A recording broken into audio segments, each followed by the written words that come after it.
चूंग में शोहर के सामने बीवी से मुबैना इज्तिमाई ज्यादती करने वाले मुलजिमों की असल कहानी सीसीडी सामने ले आई। 9 ब्याहता मियाँ बीवी सैर के लिए निकलते हैं। 3 औबाश और बदकमाश हस्बैंड की गर्दन पर कुल्हाड़ी रख देते हैं। मासूम सी बच्ची बेचारी, उसको ज्यादती का निशाना बनाते हैं। लाहौर का इलाका चूंग है, जहां पर शोहर के सामने बीवी के साथ 4 मुलजिमान ने मुबैना ज्यादती की और वहां से फ़रार हो गए। बाद में सीसीडी ने उनको ट्रेस किया और मुबैना पुलिस मुकाबले में हलाक किया। हकाइक क्या हैं और सब लोग जानना चाहते हैं कि सारा वाक़या कैसे पेश आया था और फिर कैसे मुलजिमान को ट्रेस किया था। इस पर बात करने के लिए हमारे साथ मौजूद हैं SP आफ्ताब फुलरवान साहब CCD। इनसे जानते हैं। थाना चूंग, मौजा शाहपुर कांजरा, उसमें 9 ब्याहता मियाँ बीवी बाहर गांव के साथ सैर के लिए निकलते हैं। शाम का टाइम है तो 3 औबाश और बदकमाश नौजवान जो अपने डेरे पर बैठे चरस का नशा कर रहे होते हैं, वो उनको जाते हुए देखते हैं। तो जो इमरान नाम का मुल्ज़म, जो मास्टरमाइंड था, वो तजवीज़ देता है कि क्यों ना इनको घेर लिया जाए। उनके पास एक मोटा पाइप का डंडा, प्लास्टिक का पाइप का डंडा और कुल्हाड़ी होती है। ये जब वो गांव से थोड़ा दूर आगे जाते हैं तो ये उनके पीछे पीछे चलते हैं। वहाँ पे वो हस्बैंड की इधर गर्दन पर कुल्हाड़ी रख देते हैं कि अगर तुमने आवाज़ निकाली तो तुम्हारी शारक काट देंगे। वो मासूम सी बच्ची बेचारी, उसकी उम्र बमुश्किल 18-19 साल है, उसको ये उस तरह घेर के खेतों में ले जाते हैं और इज्तिमाई ज़्यादती का निशाना बनाते हैं। ये उस पर भी बस नहीं करते, उसके बाद फ़ोन करके चौथे दोस्त को भी बुला लेता है और वो भी आके इस कबीह जुर्म का इर्तिकाब करता है। इस दौरान में इमरान ये भी कहता है कि इसके खामद को मार के यहीं दबा देते हैं और इस औरत को अपने साथ ले जाते हैं और अपने पास ही रखते हैं। इनके इस जो दरिंदा आमेज़ सलूक था, जो हैवानियत से भरपूर इन्होंने ये संगीन जुर्म का इर्तिकाब किया जिसकी कानून में सज़ाए मौत है। ये बच्ची बेचारी वो इस दौरान वो बेहोश हो जाती है, जिसकी वजह से ये मियाँ बीवी को छोड़ के चले जाते हैं। मैं सलाम पेश करता हूँ उस बहादुर लड़की को कि उसने फैसला किया कि मैं ये केस पुलिस को रिपोर्ट करूँगी। अच्छा, और कितनी देर बाद वो फिर उसने पुलिस को इत्तला दी? फैमिली ने बगैर किसी तवक्कुफ के फौरी तौर पे वो थाने चूंग चले गए। दोनों मियाँ बीवी गए या फिर उन्होंने किसी को उस जगह पर बुलाया? भी बच्ची की वालदा भी फिर साथ थाने चली गई।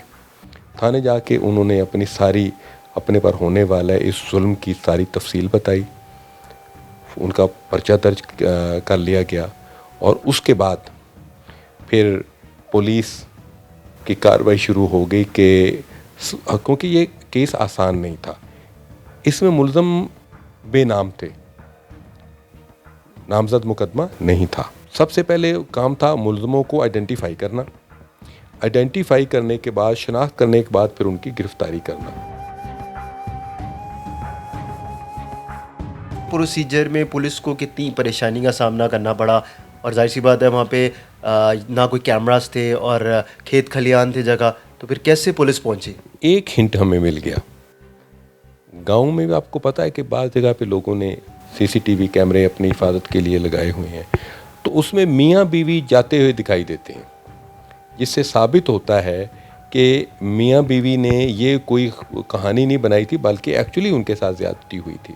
फिर उस जगह का मुआयना किया गया जहाँ पे ज़्यादती हुई, वहाँ पे कुछ ऐसी शहादतें मिली जिससे साबित हुआ कि वाकई ज़्यादती की गई है इस जगह पर। देन यहाँ पे CCD ने चारों के चारों मुल्ज़मान को CCD ने आइडेंटिफाई किया, CCD ने गिरफ्तार किया और उनको कैफरे किरदार तक वो पहुँचे। इसमें ह्यूमन इंटेलिजेंस को इस्तेमाल किया गया।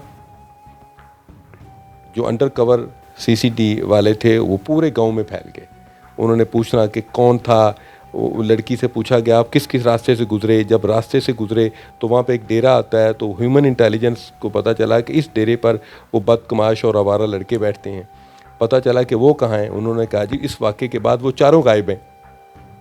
अब ये वो शहादतें थीं जिस पर पुलिस ने उन स्टेप्स पर चलना शुरू किया। उनको आइडेंटिफाई कर लिया गया। फिर ये कि यके बाद दीगरे उन पर रेड किया गया। वो ज़हनी तौर पे इस कदर डेस्परेट हो चुके थे कि उनमें से किसी ने भी गिरफ्तारी देने को तरजीह नहीं दी, बल्कि मुकाबला करने को, पुलिस के साथ मुकाबला करने को तरजीह दी। और उसमें 1 बाय 1 तमाम कैफरे किरदार तक पहुँचे और वो पुलिस मुकाबला में वो मारे गए। ये जो चारों मुल्ज़िमान थे, इनका कोई क्रिमिनल रिकॉर्ड भी था? पहले भी कभी इन्होंने ऐसा किया हो या फिर किसी और वारदात में ये पुलिस को मतलूब हो? एक मुल्ज़म का क्रिमिनल रिकॉर्ड था, लेकिन बुनियादी तौर पे हो सकता है इन्होंने कोई और भी ऐसी वारदातें की हों जो मुद्दइया सामने ना आई हो। क्योंकि ये मुद्दइया को मैं बार बार कहता हूँ कि मैं उस लड़की की बहादुरी को और उसकी अपराइटनेस को और जुल्म के ख़िलाफ़ डट जाने को मैं सलूट पेश करता हूँ। एज एसपी मैं उसे सलूट करता हूँ। आप मिले थे तो उसके फेस एक्सप्रेशन, जाहिर सी बात है, इतना अजीब सा और बड़ा वाक़या उस बेचारी के साथ। बहुत दुखी थी वो, और उसका कर्ब, उसके साथ होने वाली ज़्यादती का दुख वो मैं बर्दाश्त नहीं कर सकता था। जिस तरह वो तकलीफ़ में थी और जिस तरह वो नफ्सियाती कर्ब से गुज़र रही थी, वो महसूस, एक आम आदमी वो महसूस करे तो उसकी रूह कांप जाती है।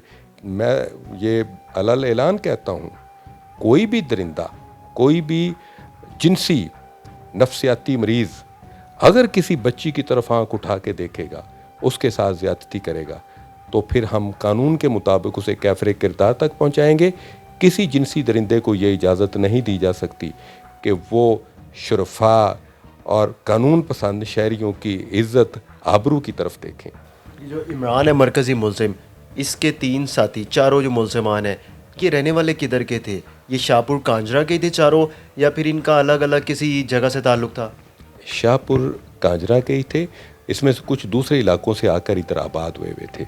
और जो तमाम थे, तमाम का रवैया बड़ा मशकूक किस्म का था। और जो शाहपुर कांजरा के लोग, जनरल उनकी इनके बारे में जो राय थी वो बहुत बुरी थी, और लोग इनकी हरकतों की वजह से इनसे तंग थे। इससे पहले भी इनकी इस किस्म की हरकतें थीं, लड़कियों को तंग करना, आवाज़ें कसना, परेशान करना। ये बदकिरदार, आवारा और बदकमाश किस्म के नौजवान थे चारों।